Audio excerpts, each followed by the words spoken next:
கண்களை மூடலாம். ஏசப்பா நம்ம கூட பேசணும். உங்க இருதயத்தோடு கர்த்தர் பேசுகிறவர். பிரயோஜனமானவைகளை உனக்கு போதித்து நீ நடக்க வேண்டிய வழியிலே உன்னை நடத்துகிற உன் தேவனாகிய கர்த்தர். பிரயோஜனம் இல்லாத எதையுமே பேசுகிறவர் நம்முடைய ஆண்டவர் அல்ல. நம்முடைய ஆண்டவர் எது பேசினால் அது நமக்கு பிரயோஜனமானதாக தான் இருக்கும். ஆகவே உங்க இருதயத்தை திறந்து கொடுங்க. ஏசப்பா உங்களோடு பேசுவாராக. திருக்கரத்தா தாங்கி என்னை திருசித்தம் போ நடத்திடுமே. குயவன் கையில் களிமண்ணா அனுதினம் நீ வனைந்திடுமே. திருக்கரத்தா தாங்கி என்னை திருசித்தம் போ நடத்திடுமே. குயவன் கையில் களிமண்ணா அனுதினம் நீ எல்லாரும் சேர்ந்து வனைந்திடுமே. சத்தத்தை உயர்த்தி குயவன் கையில் களிமண்ணா அனுதினம் நீ வனைந்திடுமே. வசனம் தியானிக்கையில்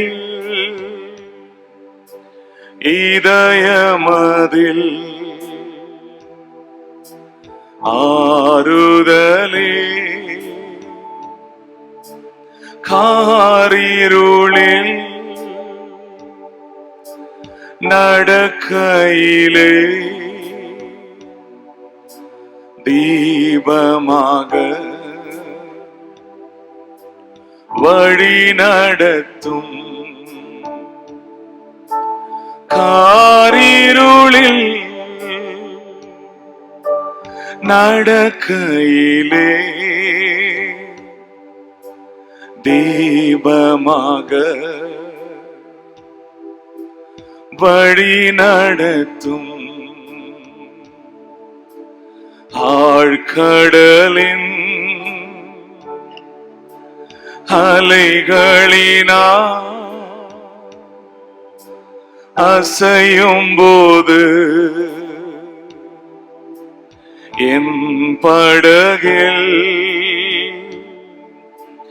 ஆத்ம நண்பன் இயேசு உண்டு. சேர்ந்திடுவே அவர் சமூகம். ஆத்ம நண்பன் இயேசு உண்டு. சேர்ந்திடுவே அவர் சமூகம். பரிசுத்த பிதாவே இயேசுவின் நாமத்தினாலே இந்த ராத்திரி சமயத்துல வந்திருக்கிற எல்லாருடைய இருதயத்தோடு தூய ஆவியானவர் நீங்க தொடர்பு கொள்ளும்படி நாங்க ஜெபம் பண்றோம்பா. பிரயோஜனமானவைகளை உனக்கு போதித்து நீ நடக்க வேண்டிய வழியிலே உன்னை நடத்துகிற உன் தேவனாகிய கர்த்தர் நான் என்று சொன்ன கர்த்தர் இந்த நேரத்தில் அடியனை மறைத்து சபைக்கு என்ன வார்த்தை தேவையோ அந்த வார்த்தைகளை அடியன் வாயிலே போடும். இயேசுவின் நாமத்தில் பிதாவே, ஆமென். ஹல்லேலூயா. எல்லாருக்கும் தெரிந்த ஒரு வேதாகம பகுதி. ஏசாயா தீர்க்கதரிசியின் புத்தகம் 58ஆம் அதிகாரம் 11ஆம் வசனத்தை வாசிக்கலாம். ஏசாயா தீர்க்கதரிசன புத்தகம் 58ஆம் அதிகாரம் 11ஆம் வசனத்தை ஒரு வருஷம். கர்த்தர் நித்தமும் உன்னை நடத்தி மகா வறட்சியான காலங்களில் உன் ஆத்துமாவை திருப்தியாக்கி உன் எலும்புகளை நினமுள்ளதாக்குவார். நீ நீர் பாய்ச்சலான தோட்டத்தை போலவும் வற்றாத நீரூற்றை போலவும் இருப்பாய். போதும். கர்த்தருடைய நாமத்துக்கு மகிமை உண்டாகட்டும். இந்த மாதத்தினுடைய முதல் நாளிலே, இந்த வருஷத்தினுடைய முதல் நாளிலே கர்த்தருடைய வார்த்தை கேட்கும்படி வந்திருக்கிற தேவ ஜனங்களுக்கு ஏசாயா 58:11 கர்த்தர் நித்தமும் உன்னை நடத்தி மகா வறட்சியான காலங்களில் உன் ஆத்துமாவை திருப்தியாக்கி உன் எலும்புகளை நினமுள்ளதாக்குவார். நீ நீர்ப்பாய்ச்சலான தோட்டத்தை போலவும் வற்றாத நீரூற்றை போலவும் இருப்பாய். எத்தனை பேர் அதை விசுவாசிக்கிறீங்க?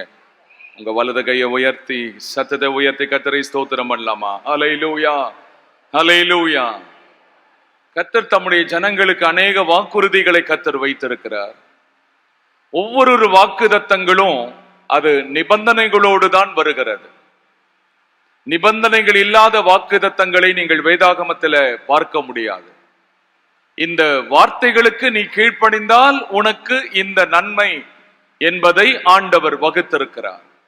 ஆகவே இந்த ஏசாயா தீர்க்கதரிசியின் புத்தகம் 58ஆம் அதிகாரம் முழுதுமாக நீங்க வாசித்து பார்த்தீங்கன்னா சில காரியங்களை ஆண்டவர் தம்முடைய ஜனங்களிடத்துல எதிர்பார்க்கிறார். அதுல ஒன்று உகந்த உபவாசம். என்ன உபவாசம் சொல்லுங்க? உகந்த, ஆண்டவருக்கு எது உகந்த உபவாசம் என்பதை குறிப்பிடுகிறார். அதை குறிப்பிட்டு சொல்லும் பொழுது கர்த்தர் உன்னை நித்தமும் நடத்தி, ஹல்லேலூயா, மகா வறட்சியான காலங்களில். வேதாகமம் அநேக காலங்களை குறிப்பிடுகிறது. ஹல்லேலூயா. அதுல ஒன்று வறட்சியான காலங்களை குறிப்பிடுகிறது. என்ன காலங்கள் சொல்லுங்க? ஹல்லேலூயா. வேதாகமத்துல சொல்லாத எதையுமே நாம பிரசங்கிப்பது கிடையாது. காலங்களும் சூழ்நிலைகளும் மாறலாம். ஒவ்வொன்றுக்கும் ஒரு காலம் உண்டு. பிரசங்கி 3:1 வாசிக்கிறோம்ல, ஒவ்வொன்றுக்கும் ஒரு காலம் உண்டு. விதைக்க ஒரு காலம் உண்டு, அறுக்க ஒரு காலம் உண்டு, நகைக்க ஒரு காலம் உண்டு, அழ ஒரு காலம் உண்டு என்ற அநேக காலங்களை பரிசுத்த வேதாகமத்துல பிரசங்கி 3:1 பரிசுத்தவான் குறிப்பிடுகிறார். ஆகவே அந்த காலங்களை குறித்து சொல்லும் பொழுது இங்கே நாம வாசிக்கிற இந்த வேத வசனம் மகா வறட்சியான காலம். என்ன காலம் சொல்லுங்க? உன்னை ஆண்டவர் திருப்தியாக்குகிற காலம் எந்த காலமா இருக்கும் அப்படின்னா, மகா வறட்சியான காலங்களில் உன் ஆத்துமாவை திருப்தியாக்குகிறவர். Praise the Lord. வேதாகமத்துல இந்த மகா வறட்சியான காலத்தை குறித்து நீங்க பார்க்கும்போது எரேமியா தீர்க்கதரிசியின் புத்தகம் 17ஆம் அதிகாரம் 7ஆம் வசனத்தை ஒருத்தர் வாசிங்க. 17 எரேமியா 17 8ஆம் வசனத்துக்கு வாசிங்க. 8ஆம் வசனம். அவன் தண்ணீர்கள் அண்டையிலே நாட்டப்பட்டதும் கால்வாய் ஓரமாக தன் வேர்களை விடுகிறதும் உஷ்ணம் வருகிறதை காணாமல் இலை பச்சையாய் இருக்கிறதும் மழை தாழ்ச்சியான வருஷத்திலும் வருத்தமின்றி தப்பாமல் கனி கொடுக்கிறது. வறட்சியான காலங்கள் என்பதற்கு எரேமியா 17:8 சொல்றாரு, மழை தாழ்ச்சியான வருஷத்திலும், மழை தாழ்ச்சியான வருஷத்திலும் வருத்தமின்றி தப்பாமல் கனி கொடுக்கிறதுமான மரத்தை போல் இருப்பான். ஹல்லேலூயா, ஹல்லேலூயா. ஆபிரகாமுடைய நாட்கள்ல மழை தாழ்ச்சி வந்தது, பஞ்ச காலங்கள் வந்தது. ஆதிகாமத்தின் புத்தகம் 12ஆம் அதிகாரம் 10ஆம் வசனத்துல அத்தேசத்தில் பஞ்சம் உண்டாயிற்று. வேதாகமத்தில் ஆண்டவர் குறிப்பிட்டிருக்கிற எந்த சம்பவங்கள் எல்லாமே செழிப்பான நாட்களா கர்த்தர் குறிப்பிடல. சில காலங்கள் பஞ்ச காலங்களா இருந்திருக்கிறது. அதுல நம்ம வாசிக்கிறோம், ஆதியாகமம் 12:10 வாசிக்கிறோம், அத்தேசத்தில் பஞ்சம் உண்டாயிற்று. ஹல்லேலூயா. ஆபிரகாம் நாட்களிலேயும் பஞ்சம் வந்தது. ஆதியாகமத்தின் புத்தகம் 26ஆம் அதிகாரத்துல ஈசாக்குனுடைய நாட்களிலேயும் பஞ்சம் உண்டாயிற்று. ஹல்லேலூயா. ஆதியாகமத்தின் புத்தகம் 26ஆம் அதிகாரம். ஆதியாகமத்தின் புத்தகம் 43ஆம் அதிகாரத்துல யாக்கோபனுடைய நாட்களிலும் பஞ்சம் உண்டாயிற்று. நியாயாதிபதிகள் ரூத்தின் புத்தகம் 1ஆம் அதிகாரத்துல ரூத்தினுடைய நாட்களிலேயும் பெத்லகேமிலே பஞ்சம் உண்டாயிற்று. பெத்லகேம் அப்படின்னா அப்பத்தின் வீடு என்று பொருள். ஹல்லேலூயா. வார்கோதுமை அப்பங்கள், வார்கோதுமை தானியம் அதிகமாய் விளைவிக்கிற இடம் எதுனா பெத்லகேம். ஹல்லேலூயா. ஆகவே அப்ப குறைவு இல்லாத ஒரு தேசத்துல கூட அப்பத்துக்கு குறை வந்து அவர்கள் பெத்லகேமை விட்டு மோவாபுக்கு அவர்கள் சென்றார்கள். ஆபிரகாம் கானான் என்ற வாக்குத்தத்தம் தேசத்தை விட்டு எகிப்துக்கு அவன் புறப்பட்டு போனான். யாக்கோபனுடைய நாட்களே அவனும் அவனுடைய பிள்ளைகளும் எகிப்துல தானியம் உண்டு என்று சொல்லி வாக்குத்தத்தம் பண்ணப்பட்ட தேசத்தை விட்டு எகிப்துக்கு அவர்கள் புறப்பட்டு சென்றிருக்கிறார்கள். ஹல்லேலூயா. 1 ராஜாக்களின் புத்தகம் 17ஆம் அதிகாரத்துல எலியாவின் நாட்கள்ல கூட பஞ்சம் வந்தது, மழை தாழ்ச்சி வந்தது. 3 வருஷம் 6 மாசம் மழை பெய்யாமல் இருக்கும் என்று எலியாவை கொண்டு கர்த்தர் உரைத்தார். சரியா? அதே மாதிரி 2 ராஜாக்களின் புத்தகம் 7ஆம் அதிகாரத்துல எலிசாவினுடைய நாட்களிலேயும் பஞ்சம் உண்டாயிற்று. ஆகவே நம்முடைய பரிசுத்த வேதாகமம் எந்த நாட்களில உங்களை திருப்தியாக்குவார்னா, மகா வறட்சியான காலங்களில் உன் ஆத்துமாவை திருப்தியாக்குவார். விசுவாசிக்கிறீங்களா? ஹல்லேலூயா, ஹல்லேலூயா. ஆகவே ஆண்டவர் இந்த நாட்களில உங்க ஆத்துமாவை கர்த்தர் திருப்தியாக்குவார். Praise the Lord. அதுல அந்த ஏசாயா 58:11 நம்ம வாசிக்கும் பொழுது, நீ நீர்ப்பாய்ச்சலான தோட்டத்தை போலவும், சொல்லுங்க, வற்றாத நீரூற்றை போலவும் இருப்பாய். இந்த வசனத்தை பார்க்கும்பொழுது நமக்கு எல்லாம் ஒரு பெரிய ஒரு சந்தோஷம். ஆண்டவர் நமக்கு என்னமோ ஒரு நீர்ப்பாய்ச்சலான தோட்டத்தை இந்த திருவான்மையூர் பக்கத்துல கொடுக்க போறாருன்னு நம்ம நினைக்கலாம். அல்லேலூயா. இந்த ஏரியாவில் போடுற என்ன ரேட் என்ன, நம்ம அந்த விலைக்கு ஒரு இடத்தை வாங்கி ஒரு தோட்டத்தை போல நம்ம லைஃப் இருக்க போதும் நீங்க நினைக்கலாம். ஆனா நீங்க கொஞ்சம் வேதாகமத்தை நல்லா வாசித்து பார்த்தீங்கன்னா இந்த வார்த்தைகளை ஆண்டவர் எதற்காக குறிப்பிடுகிறார் வாசிங்க. எரேமியா தீர்க்கதரிசியின் புத்தகம் 32ஆம் அதிகாரம், எரேமியா 31:12 வாசிங்க. எரேமியா 31:12 வாசிங்க. அவர்கள் வந்து சீயோனின் உச்சியிலே கெம்பீரித்து கர்த்தர் அருளும் கோதுமை, திராட்சரசம், எண்ணெய், ஆட்டுக்குட்டிகள், கன்றுக்குட்டிகள் என்பவைகளாகிய இந்த நன்மைகளுக்காக ஓடி வருவார்கள். அவர்களுடைய ஆத்துமா நீர்ப்பாய்ச்சலான தோட்டம் போல் இருக்கும். அவர்கள் இனி தோய்ந்து போவதில்லை. கொஞ்சம் கவனிங்க. ஆண்டவர் எதை நீர்ப்பாய்ச்சலான தோட்டம் என்று குறிப்பிடுகிறார்னா, நாம் இருக்கிற வசிப்பிடங்களை பத்தி சொல்லல. இங்க எது நீர்ப்பாய்ச்சலான தோட்டம்னா, அவர்களுடைய ஆத்துமா நீர்ப்பாய்ச்சலான தோட்டம் போல் இருக்கும். அல்லேலூயா. பழைய ஏற்பாட்டில் சொல்லப்பட்டிருக்கிற ஆசீர்வாதங்கள் எழுத்தின்படியான சரீர பிரகாரமான வாக்குறுதிகளை கொடுக்கிறது. ஆனா புதிய ஏற்பாட்டின் ஆசீர்வாதங்கள் அது ஆவிக்குரிய காரியங்களை முன்னிறுத்துகிறது. இங்கே சொல்லும் பொழுது அவர்கள் ஆத்துமா நீர்ப்பாய்ச்சலான தோட்டம் போல் இருக்கும். அல்லேலூயா. அப்படின்னா தேவன் கொடுக்கிற ஆசீர்வாதங்கள் முதலாவது ஆத்துமாவுக்குரிய ஆசீர்வாதத்தை தான் முதல் கொடுக்கிறார். சரீர பிரகாரமான ஆசீர்வாதம்னா 2வது பட்சம்தான். அல்லேலூயா, அல்லேலூயா.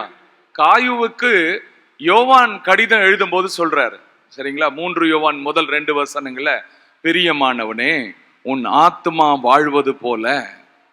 எது வாழணுமா? எது வாழணும்? உங்க ஆத்துமா வாழுதா? உங்க ஆத்துமா கெடாம இருக்கா? சங்கீதம் 119 சங்கீதம் 24 வசனத்துல சங்கீதக்காரன் சொல்லுகிறார், என் ஆத்துமா மண்ணோடு ஒட்டி கொண்டிருக்கிறது. என் ஆத்துமா எங்க ஒட்டிட்டு இருக்கு சொல்லுங்க? மண்ணோடு ஒட்டிட்டு இருக்கா, தேவனோடு ஒட்டி கொண்டிருக்கிறதா?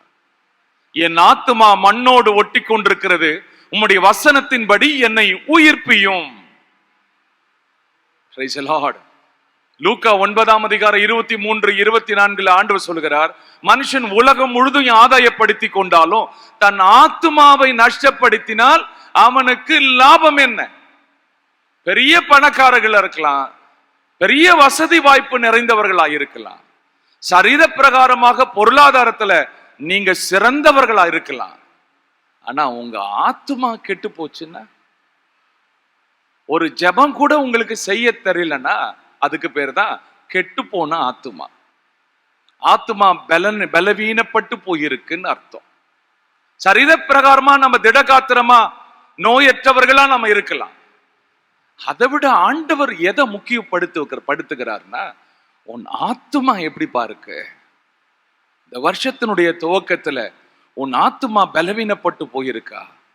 உன் ஆத்துமா மண்ணோடு ஒட்டி கொண்டிருக்கிறதா அல்லது தேவனோடு ஒட்டி கொண்டிருக்கிறதா? லூக்கா சுவிசேஷ புத்தகம் 12:19 ஒரு ஐஸ்வர்யவானை பார்த்து கர்த்தர் சொல்றாரு, மதிகேடனே என்று சொல்லுகிறார். உன் ஆத்துமா இன்றைக்கு உன்னை விட்டு எடுபடுமானா, நீ சேர்த்து வைத்ததெல்லாம், வாசிங்க அந்த வசனத்தை பாருங்க. அவன் அந்த ஐஸ்வர்யவான் 19 சொல்றான் பாருங்க, ஆத்துமாவே உனக்காக அநேக வருஷங்களுக்கு அநேக பொருட்கள் சேர்த்து வைக்கப்பட்டிருக்கிறது, நீ இளைப்பாரி புசித்து குடித்து பூரிப்பா இரு என்று தன் ஆத்மாவோடு சொல்லுவேன் என்று தனக்குள்ளே சிந்தித்து கொண்டான். அல்லேலூயா. அப்படின்னா பொருளாதாரத்துல நம்ம செழிப்பா இருக்கிறது நல்லது இல்லையா? நம்ம இன்னும் தரித்திரமாகவே வறுமையின் பிடியிலே இருக்கணுமா என்பது தேவ சித்தம் கிடையாது. கொஞ்சம் கவனிக்கணும். அவனுக்கு ஆண்டவர் நல்ல ஆஸ்திகளை கர்த்தர் கொடுத்திருக்கிறார். அந்த ஆஸ்திகளை கொடுக்கும் போது அவன் சொல்ற ஒரு வார்த்தையை நீங்க கவனிக்கணும். புசித்து குடித்து பூரிப்பாய் இரு, நீ இளைப்பாரி புசித்து குடித்து பூரிப்பாய் இரு. சரி, புசித்து குடிப்பது சரீரம் புசிக்குமா ஆத்துமா புசிக்குமா? சாப்பிட்டீங்களா இல்லையா? இன்னைக்கு 1ஆம் தேதி இல்லை, எப்படியோ ஒரு பிரியாணி அடிச்சு கட்டிட்டு தான் வந்திருப்போம். சாப்பிட்டீங்களா? எது சாப்பிட்டுச்சு? நான் கண்ணை மூடிட்டே இருந்தேன் பாஸ்டர், ஆத்துமா பாட்டுன்னு சாப்பிட்டு இருந்ததுன்னுவீங்களா?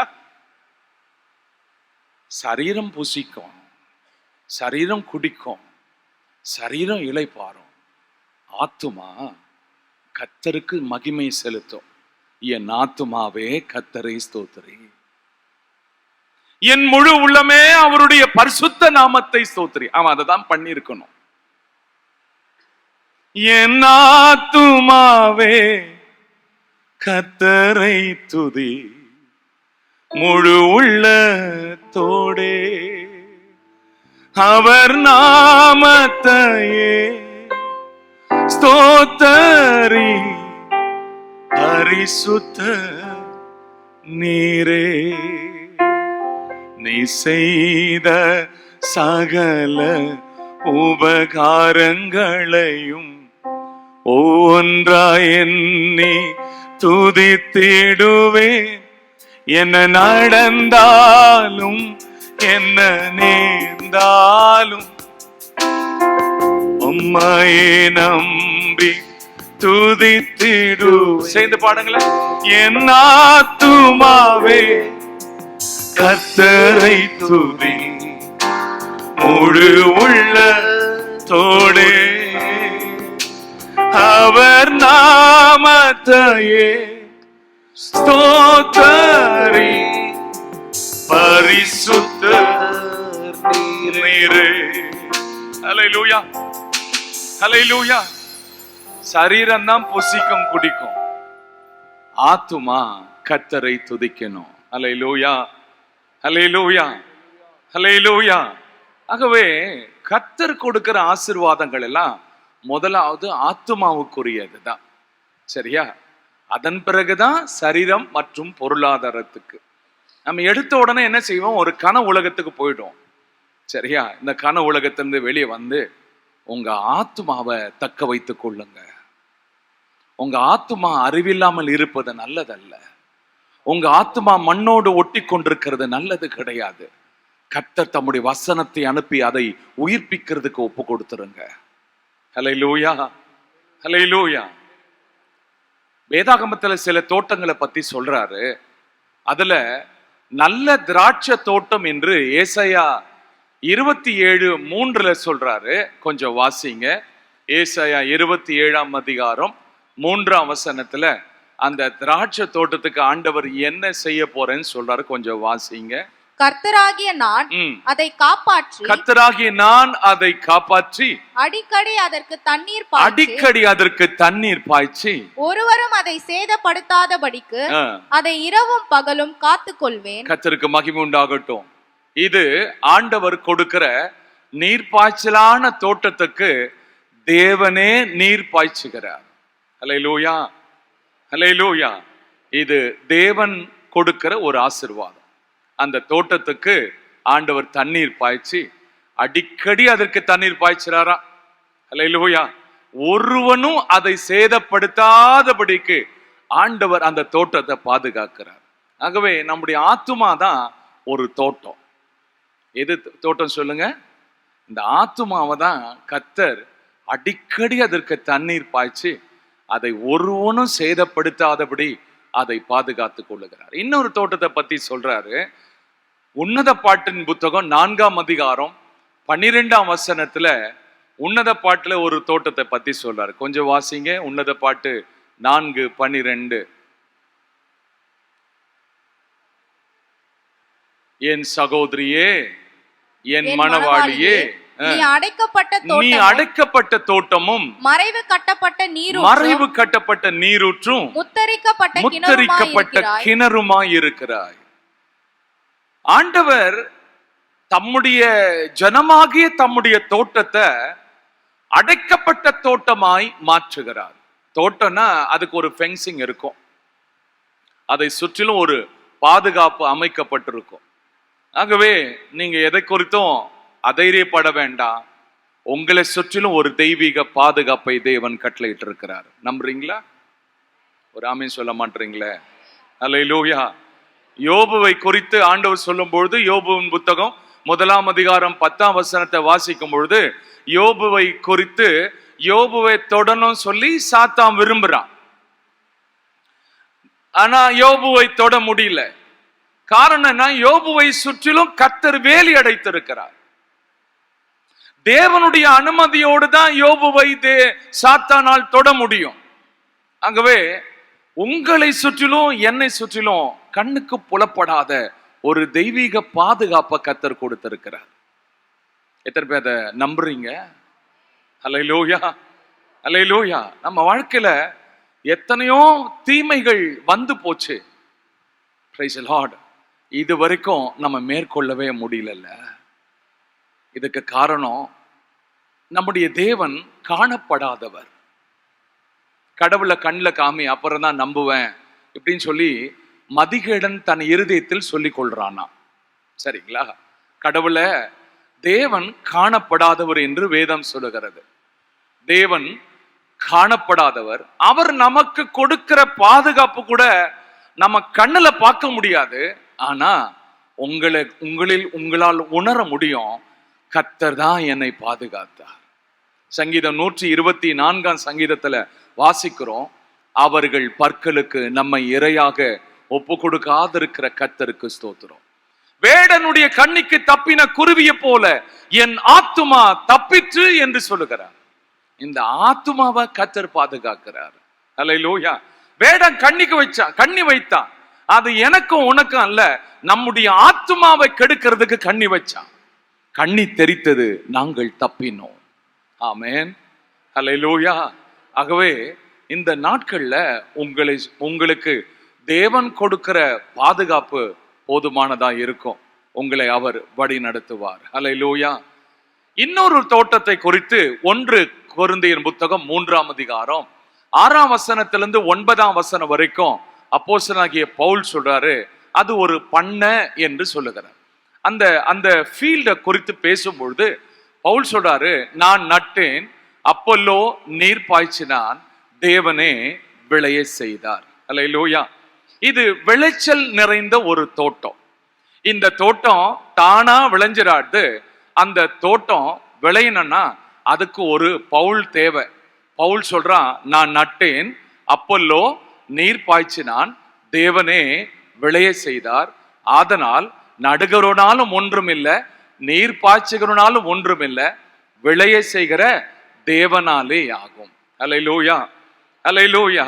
நடனம், பிரயாசப்படணும். பிரயாசப்படாமலே எல்லாமே வந்துரும் நம்ம நினைக்க முடியாது.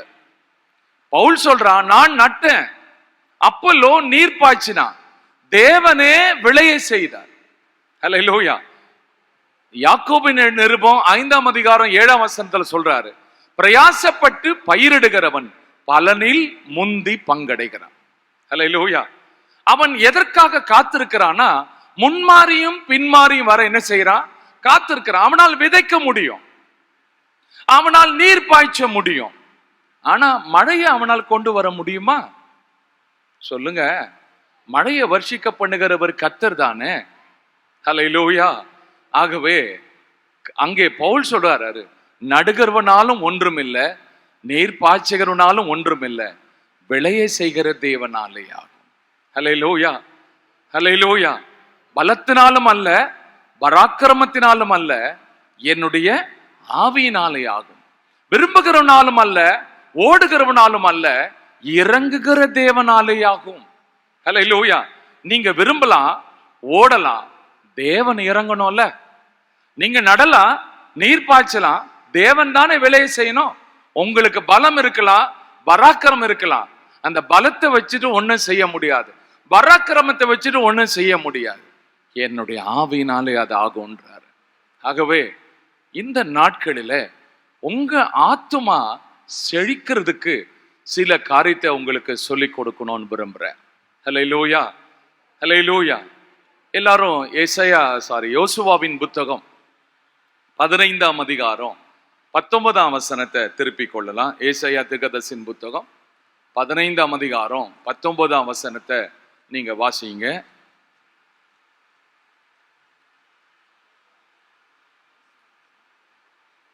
அப்பொழுது அவள், எனக்கு ஒரு ஆசீர்வாதம் வேண்டும் என்று வேண்டும், எனக்கு வறட்சியான நிலத்தை தந்தீர், நீர்ப்பாய்ச்சலான நிலத்தையும் எனக்கு தர வேண்டும் என்றாள். அப்பொழுது அவளுக்கு மேற்புறத்திலும் கீழ்ப்புறத்திலும் நீர்ப்பாய்ச்சலான நிலங்களை கொடுத்தான். காலேப் என்ற ஒரு மனுஷன், அவனுக்கு ஒரு மகள் இருக்கிறார். அந்த மகள் பேர் அக்சால். அந்த அக்சால் திருமணமாகி தன்னுடைய புருஷன் வீட்டுக்கு போகிறதுக்கு முன்னாடி தன் தகப்பனாகிய காலேப் கிட்ட எனக்கு ஒரு ஆசீர்வாதம் தர வேண்டும் என்று கேட்டார். என்ன கேட்டா? எனக்கு ஒரு, சத்தமா சொல்லுங்க, எனக்கு ஒரு ஆசீர்வாதம் வேணும். யாருக்கிட்ட கேட்கிறான்னா, தன் தகப்பன் கிட்ட கேட்கிறா. புருஷன் வீட்டுக்கு போகும்போது தாய் வீட்டினுடைய சீதனம், தாய் வீட்டினுடைய சீரை கொடுத்து அனுப்புவாங்க.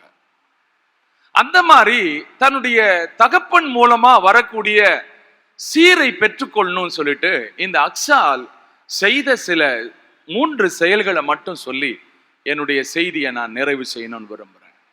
அல்லேலூயா. ஒன்றை நீங்க பெற்றுக்கொள்ளணும்னா தேவன் சில வழிமுறைகளை வகுத்திருக்கிறார். அந்த வழிமுறைகளின் அடிப்படையில தான் ஒன்றை நம்ம பெற்றுக்கொள்ளணும். காரணம், நம்முடைய தேவன் ஒழுங்கின் தேவன். அல்லேலூயா. எத்தனை பேர் அதை ஏற்றுக்கொள்றீங்க? நம்முடைய தேவன் ஒழுங்கீனமானவர் அல்ல.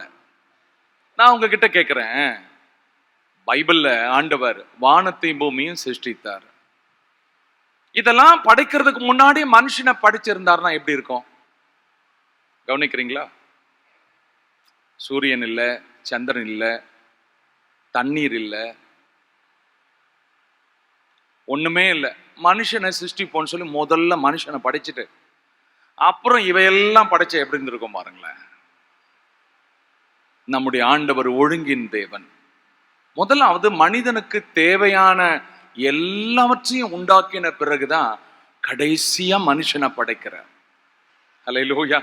சொல்ல போனா ஒரு கல்யாண வீட்டுல அந்த கல்யாணத்துக்கான முன்னேற்பாடுகள் எல்லாம் நடந்து முடிஞ்சு கடைசியா தான் பொண்ணு மாப்பிள்ளையும் வருவாங்க. அப்படித்தானே? எடுத்த உடனே பொண்ணு மாப்பிள்ளை கொண்டு வந்து நிறுத்திடுவாங்கல்ல. நல்ல கவனிங்க. ஆண்டவர் இந்த மனுஷனுக்கு என்னெல்லாம் தேவை என்பதை உணர்ந்த கர்த்தர் அந்த மனுஷனுக்கு சுவாசிக்க காற்று தேவை, வசிக்க ஒரு இருப்பிடம் தேவை, குடிக்க தண்ணீர் தேவை. இதுதானே அவசியம். நீர், நிலம், காற்று. ஹல்லேலூயா. இதுல மனுஷனை கொண்டு வந்து பகலை ஆள சூரியனையும் இரவை ஆள சந்திரனையும் இந்த முள் பூண்டுகள் எல்லாத்தையும் முளைப்பித்து எல்லாவற்றையும் கர்த்தர் பார்த்தார். பார்த்து நல்லதென்று கண்டார், கண்டு பூரித்தார். ஹல்லேலூயா. உங்களுக்கு தேவையானதை தான் தருவார், தேவையில்லாததை தரமாட்டார். எது வேண்டியதோ அதுதான் தருவுகிற கர்த்தர். வேண்டாத எதையுமே கொடுக்கிறவர் நம்முடைய ஆண்டவர் இல்லை. ஹல்லேலூயா. நம்முடைய சரீரத்தினுடைய அவயவங்கள் எடுத்துங்களேன். என்னுடைய சரீரத்தில் நம்முடைய சரீர அவயங்கள்ல ஏதாவது ஒரு வேண்டாத பகுதி ஆண்டவர் படிச்சுட்டாரா? சொல்லுங்க. எதுக்கு 2 கண்ணு இருக்கு? இந்த 2 கண்ணை எடுத்து ஒத்த கண்ணா வச்சா நல்லா இருக்குமா? எதுக்கு இப்ப 2 காதை ஒரே காதா மாத்தினா எப்படி இருக்கும்? என் ஆண்டவர் ஒழுங்கின் ஆண்டவர். எதை செய்தாலும் ஒழுங்கும் கர்றமா செய்கிற கர்த்தர். அவரை அணுக வேண்டுமானாலும் அவர் வைக்கிற அந்த நியமனத்தின்படிதான் போகணும்.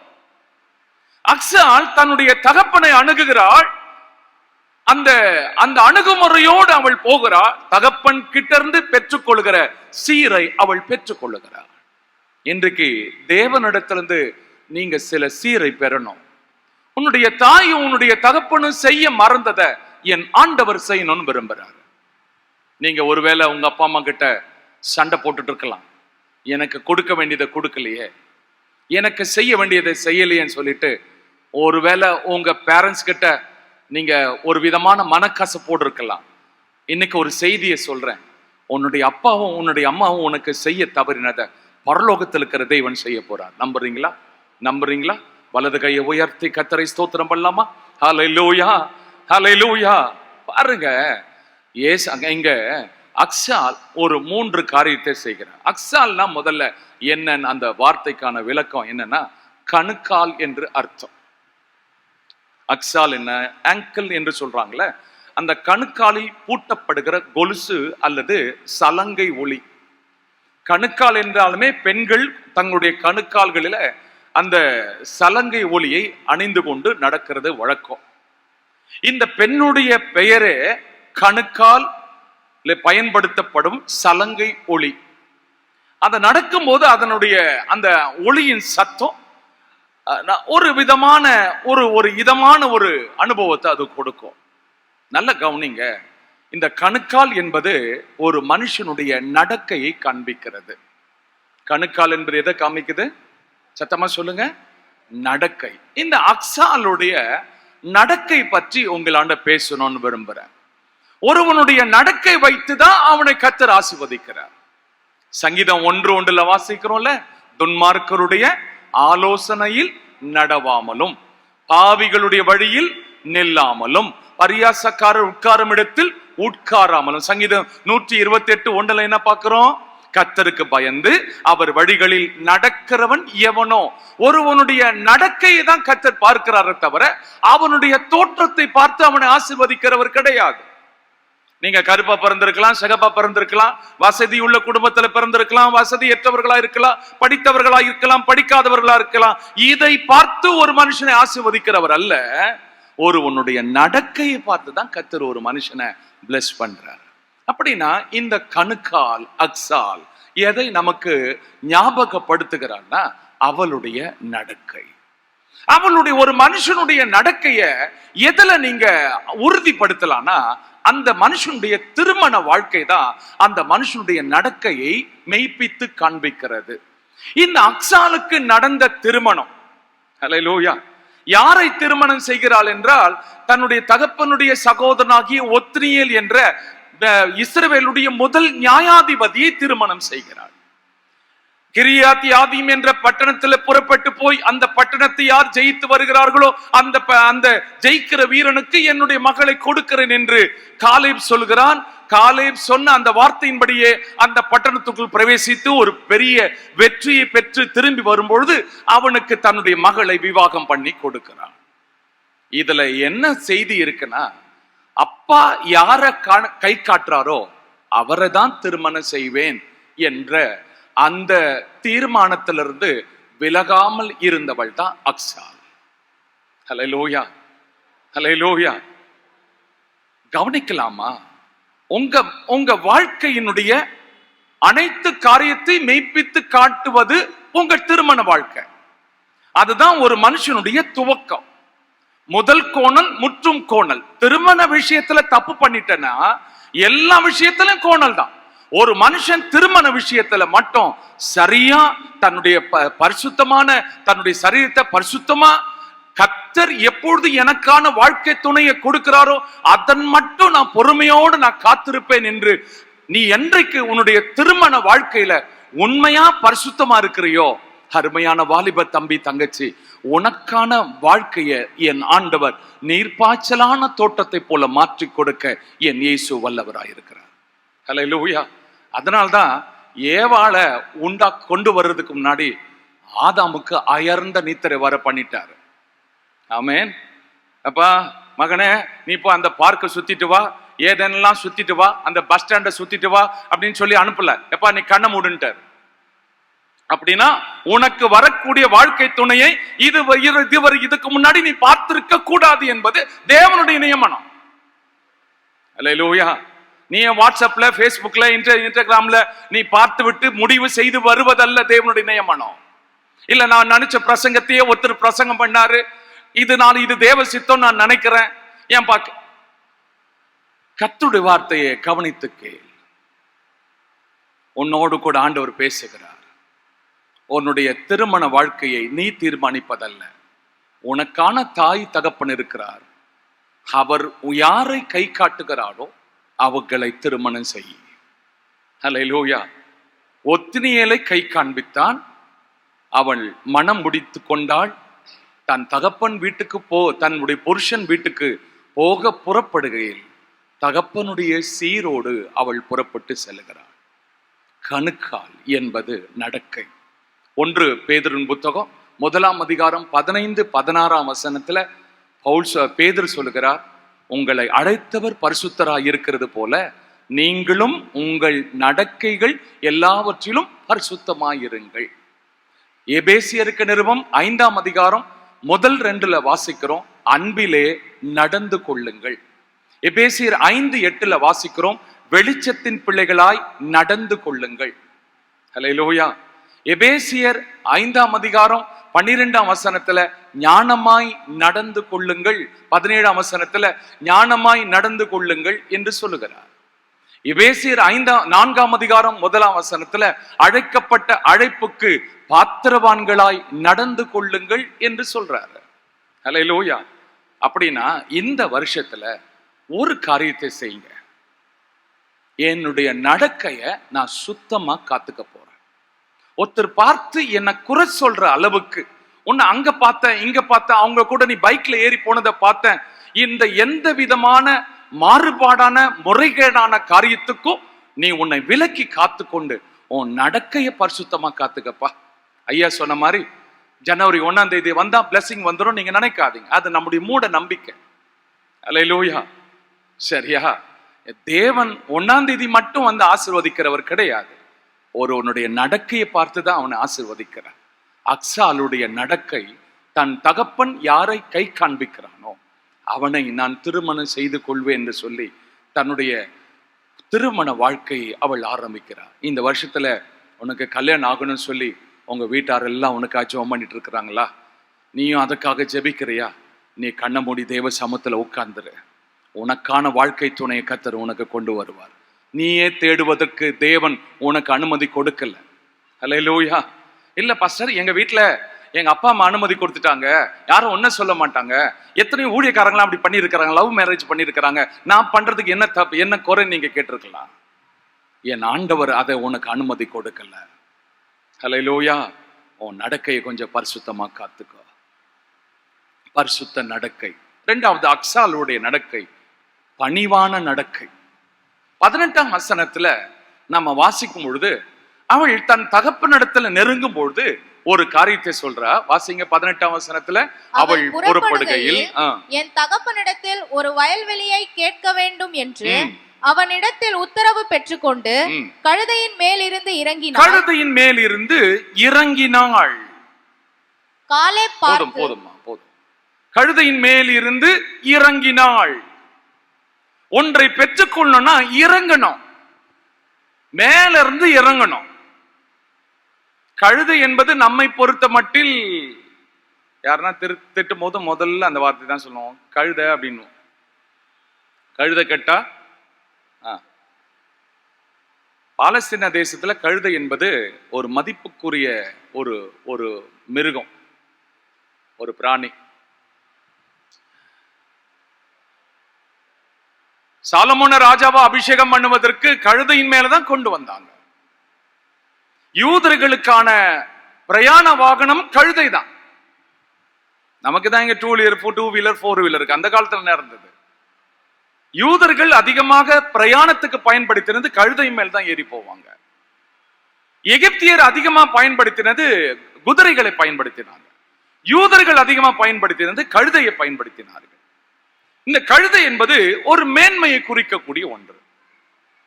ஒன்றை பெற்றுக்கொள்ளனா அந்த மேன்மையிலிருந்து அவள் இறங்கி வருகிறாள். ஹல்லேலூயா. சில நேரத்துல நீங்க இறங்கித்தான் ஆகணும். வயசுல ஒருவேளை பெரியவங்களா இருக்கலாம். ஐயா நான் வயசுல பெரியவன் பாஸ்டர், நான் எப்படி இறங்கி போறது? நீங்க கொஞ்சம் இறங்கி வந்து பாருங்களேன், உங்க பிள்ளைங்களுடைய எதிர்காலம் ஆசீர்வாதமா இருக்கும். ஹல்லேலூயா. நாம் அந்த இறங்கி வர்றதுக்கு ரொம்ப யோசிக்கிறோம். இயேசு கிறிஸ்து எரிகோ பட்டணத்தில் பிரவேசிக்கிறார். சகேயு என்ற ஒரு மனுஷன் இருக்கிறான். அவனை பார்த்து ஆண்டவர் சொல்லுகிறார், லூக்கா சுவிசேஷ புத்தகம் 19ஆம் அதிகாரத்துல, நீ சீக்கிரமா இறங்கி வா, நீ சீக்கிரமா இறங்கி வா. நீ இறங்கி வந்தாதான் நான் உன் வீட்டுல தங்க முடியும். நீ இறங்கி வா, சில ஸ்தானங்களை விட்டு நீ இறங்கி வரணும். என் ஆண்டவராகிய இயேசு கிறிஸ்து தேவனுக்கு சமமானவர். லூக்கா பிலிப்பியருக்கு நிருபம் 2ஆம் அதிகாரம் 8 மற்றும் 9ஆம் வசனத்தில் வாசிக்கும் பொழுது அவர் பிதாவுக்கு சமமானவரா, அவர் தேவனுடைய ரூபமானவரா, தேவனுக்கு சமமானவர். அதை அவர் கொள்ளையாடின பொருளா எண்ணாமல் அடிமையின் ரூபம் எடுத்து மனுஷர் சாயலானார். ஹல்லேலூயா. அவரே இறங்கி வரும்போது நீங்க இறங்கி வர்றதுக்கு என்ன? கொஞ்சம் இறங்கி வாங்க. அவர் தேவனா வரல, தேவ தூதனாகவும் வரல, மனுஷர் சாயலானார். இன்னைக்கு ஒரு தீர்மானம் பண்ணி, இந்த பெருமை, மேட்டிமையான சிந்தை, இந்த வசதி படைத்தவர்கள் என்ற அந்த மனமேட்டிமை, ஜாதி மேட்டிமை, இதையெல்லாம் விட்டு இறங்கி வந்து பாருங்களேன். உங்களுக்கு இந்த வாக்குத்தத்தங்கள் ஆம் என்றும் ஆமேன் என்றும் பலிக்கும். ஹல்லேலூயா, ஹல்லேலூயா. ஆகவே கர்த்தருக்கு முன்பதாக தாழ்மைப்படுங்கள். யாக்கோபு 4ஆம் அதிகாரத்தில் யாக்கோபு அதை சொல்றார், கர்த்தருக்கு முன்பதாக தாழ்மைப்படுங்கள். ஹல்லேலூயா. 1 பேதுரு 5ஆம் அதிகாரத்துல பேதுரு சொல்லுகிறார், தாழ்மை உள்ளவர்களுக்கு கிருபை அளிக்கிறார், பெருமை உள்ளவர்களுக்கோ தேவன் எதிர்த்து நிற்கிறார். வெளிப்படுத்த விசேஷம் 4ஆம் அதிகாரத்துல 24 மூப்பர்களும் 4 ஜீவன்கள் என்ன செஞ்சாங்கன்னா, சிங்காசனத்து வீட்டிற்கு முன்பதாக அவங்க என்ன பண்றாங்க, தங்க தலையில் இருக்கிற கிரீடங்களை எடுத்து அவர் பாதத்துல வைத்து சதா காலங்களில் உயிரோடு இருக்கிறவரை தொழுது கொண்டாங்களா. கிரீடம் கர்த்தருக்கு முன்பாக வரும்போது கீழே வரணும், தலை மேல இருக்க கூடாது. ஹல்லேலூயா. உங்களுக்கு எதெல்லாம் கிரீடமா இருக்கோ அதை எடுத்து ஆண்டோடைய சமூகத்தில் வச்சுட்டு, இது என்னால உண்டானதல்ல, இது உம்மால் உண்டானது. இந்த மேன்மை, இந்த மகிமை, இது எல்லாம் என்னால உண்டானது இல்லப்பா. என்னால் ஒன்றும் கூடாதையா, எல்லாம் உம்மால் கூடும். என்னால் ஒன்றும் கூடாதையா, எல்லாம் உம்மால் கூடும். என் ஞானம், கல்வி, செல்வங்கள் எல்லாம் ஒன்றுமில்லை குப்பை என்றெண்ணுகிறே. என் ஞானம், கல்வி, செல்வங்கள் எல்லாம் ஒன்றுமில்லை குப்பை என்றெண்ணுகிறே. என் நீதி நியாயங்கள் அழுக்கான கந்தை என்றே உணர்ந்தேன் என் இயேசுவே. என் நீதி நியாயங்கள் அழுக்கான கந்தை என்றே உணர்ந்தேன் என் இயேசுவே. தேவனுக்கு முன்பதாக உங்களை தாழ்த்திருங்க, கர்த்தர் உங்களை எல்லாருக்கும் முன்பதாக உயர்த்துவார். அல்லேலூயா. கடைசியா ஒரு காரியம், ஒன்று பரிசுத்த நடக்க, இரண்டாவது பணிவான நடக்க, மூன்றாவது ஜெப நடை. என்ன நடை சொல்லுங்க, சத்தமா சொல்லுங்க. அக்சால் என்றால் நடக்கை. அந்த அம்மாவுக்கு ஒரு நடக்கை இருந்தது, ஜெப நடை இருந்தது.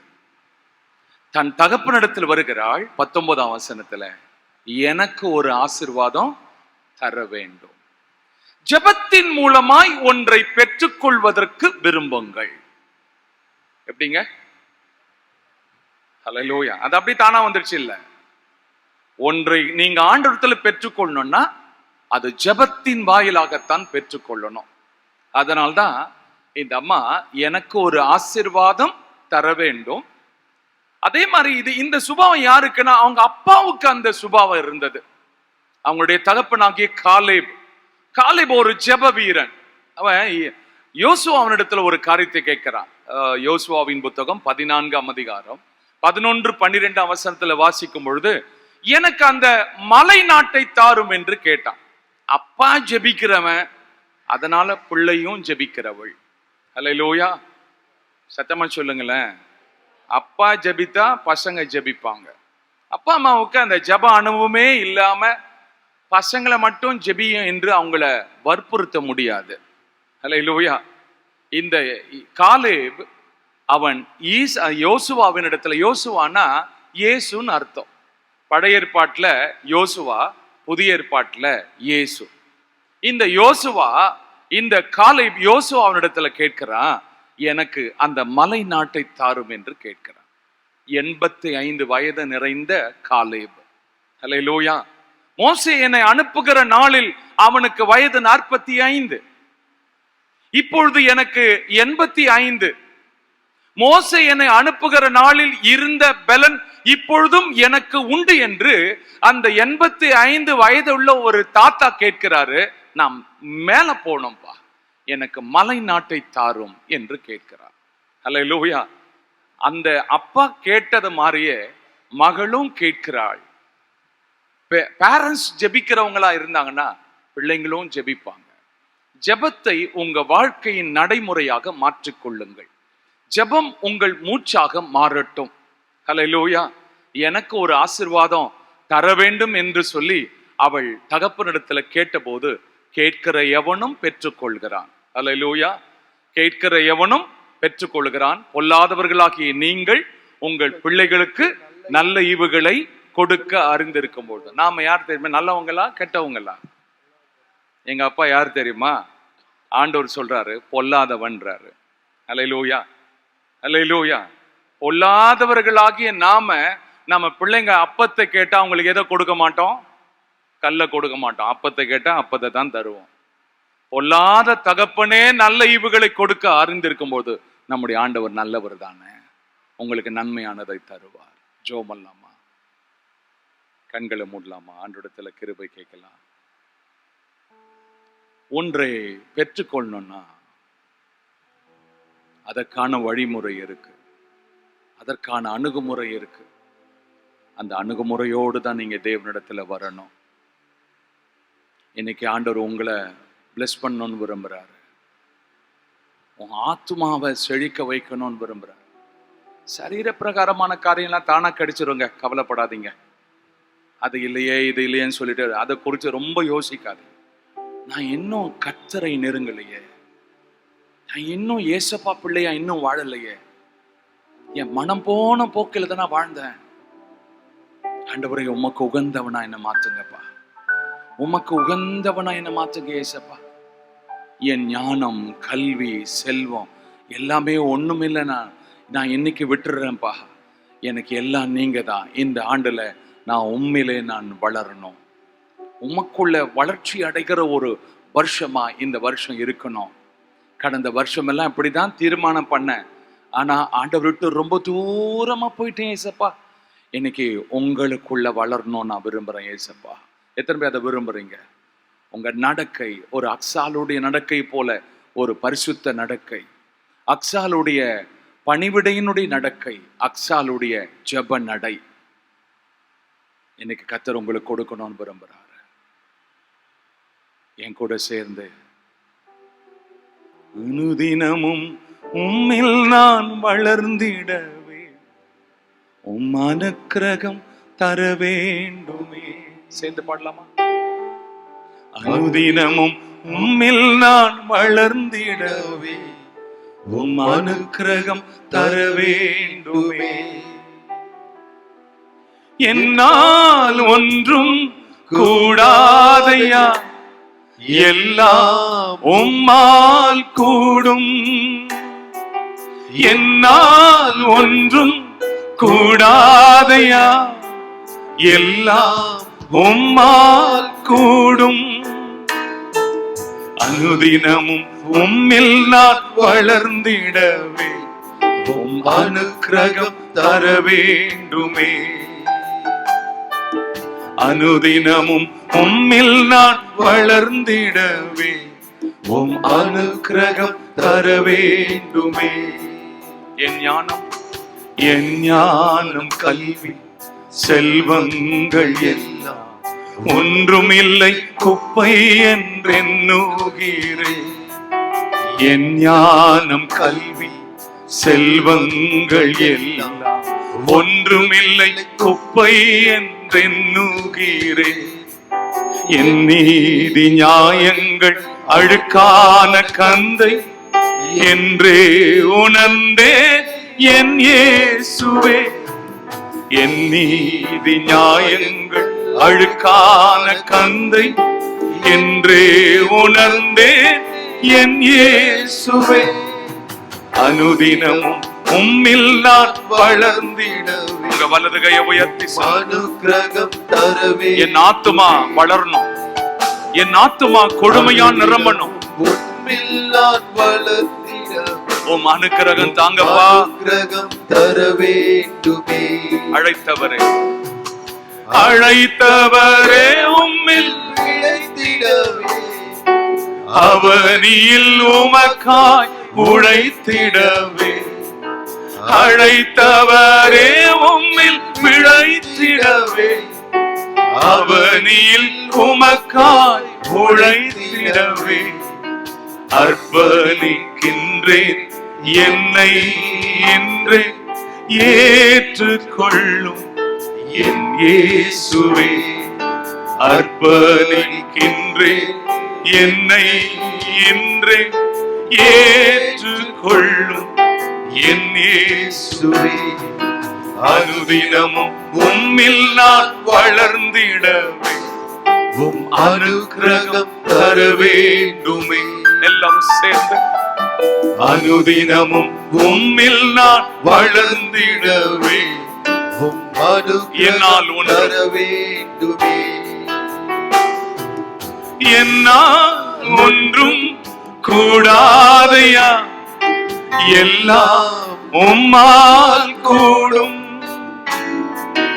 என்னால் ஒன்றும் கூடாதையா, எல்லாம் உம்மால் கூடும். அனுதினமும் உம்மில் நான் வளர்ந்திடவே உம் அனுக்கிரகம் தர வேண்டுமே. உம் அனுக்கிரகம் தர வேண்டுமே. உம் அனுக்கிரகம் தர வேண்டுமே. பரிசுத்த பிதாவே இயேசு கிறிஸ்துவின் நாமத்திலே வசனத்தை கேட்டுக் கொண்டிருக்கிற ஒவ்வொருடைய உள்ளத்திலையும் தேவ பிரசன்னம் இப்பொழுது இறங்கி வருவதாக. கர்த்தராகிய நான் அதற்கு அடிக்கடி தண்ணீர் பாய்ச்சி அதை ஒருவனும் சேதப்படுத்தாதபடி நான் காத்துக்கொள்வேன் சொன்ன கர்த்தர் இதோ சபை மேல தேவ பிரசன்னம் இப்பொழுது வந்து இறங்குவதாக. அவர்கள் மேல தேவனுடைய ஜீவ நதி பாய்ந்து செல்வதாக. சபையை ஒரு நதியை போல கர்த்தர் மாற்றுங்கப்பா. ஒரு பெரிய விளைச்சலை இந்த சபைக்கு தாங்கப்பா. ஒரு பெரிய விளைச்சலை அவங்க சுமந்து கொண்டு செல்லட்டும் கர்த்தாவே.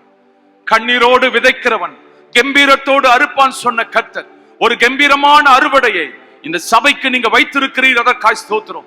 இந்த ஆண்டுல என் ஜனம் அதை சுமந்து கொள்ளட்டும், அதை அறுத்து கொண்டு கம்பீரத்தோடு திரும்பட்டும் என்று ஜெபிக்கிறேன்.